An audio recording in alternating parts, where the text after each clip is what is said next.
You know that phone in your hand? Or the shirt you're wearing, maybe the coffee you just drank. Every single one of those things took an incredible and pretty much invisible journey to get to you. Today, we're going to pull back that curtain on the wild, complex world of global trade. I mean, just look at this.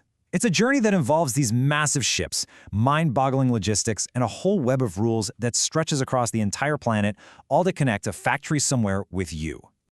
So, have you ever really stopped to think about what happens in between? You know, from the moment a product is finished to the moment you pick it off a shelf. Well, let's follow that journey, step by step. All right, so every single one of these journeys starts with a deal, an agreement. But when you're talking about global trade, a simple handshake just isn't going to cut it. You need a shared rulebook that everyone understands. And that rulebook has a name, Incoterms. Seriously, think of it like the ultimate prenup for international business.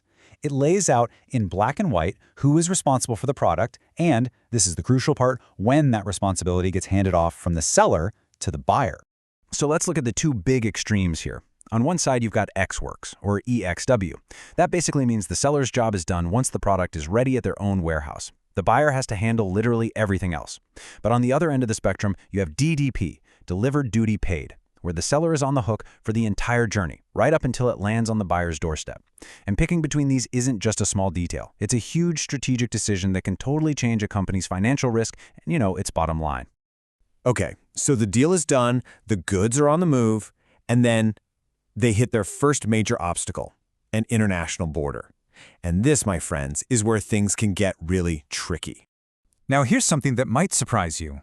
What do you think causes the biggest delays? Storms at sea, logistical nightmares? Nope, it's paperwork.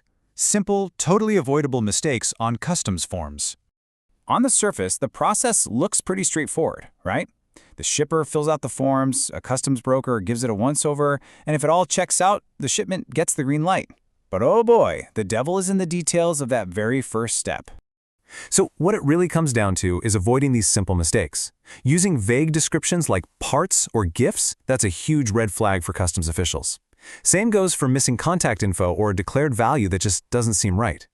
Every little detail has to be perfect, otherwise your stuff gets stuck in a secured holding area. Yeah, sometimes it's literally called a cage until everything is sorted out. So, let's say your product makes it through customs. Awesome. But it's not over yet. Now it faces another hurdle, the price of entry. And this is a cost set directly by governments. This price of entry is called a tariff. At its core, it's just an import tax. But don't let that simple definition fool you.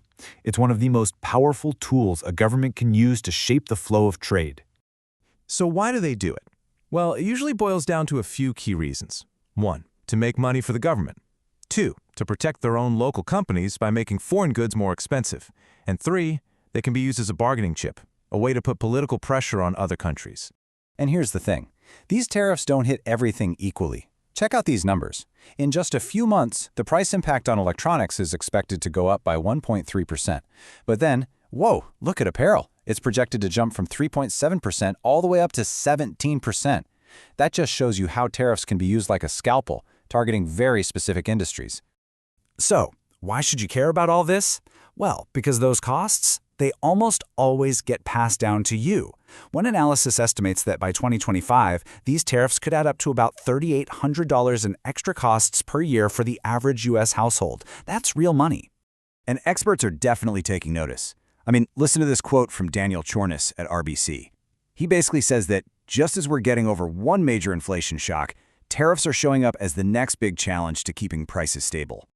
Now, a tariff might be put in place by just one country, but its effects, they don't stop at the border. Not even close. They create these massive ripples that spread across the entire global economy.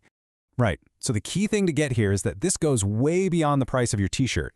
Tariffs create uncertainty. They raise costs for businesses that need to import parts, and all of that can act like a brake on overall economic growth.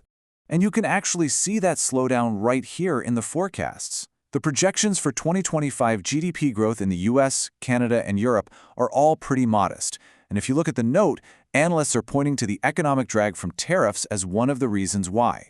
Now this is where it gets really fascinating. Who gets hit the hardest by these tariffs? It's not always who you'd think. It's not just about how high the tariff is, it's about how much a country's entire economy depends on selling stuff to the US.